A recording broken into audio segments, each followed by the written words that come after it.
Враќање на режимот на ДПМН треба да спречат граѓаните со глас за Европска коалиција, порача на пресконференција од СДСМ. Овие денови се потврди. Во ДПМН нема никаква промена. Тоа е истата режимска партија од минатото, со која е можно само враќање назад во изолација.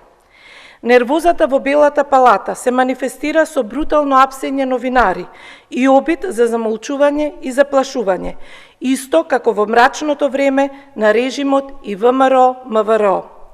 Пропагандата, злоупотребите на медиумите, пласирање лажни вести и нарачаните анкети за манипулирање на граѓаните се добро познати методи на Никола Груевски, кој сега ги спроведува Христијан Мицкоски. Драган Ковачки од ВМРО ДПМН констатира дека СДС тотално ја уништи Крива Паланка, за која ВМРО ДПМН по изборите предвидува 10 милиони евра.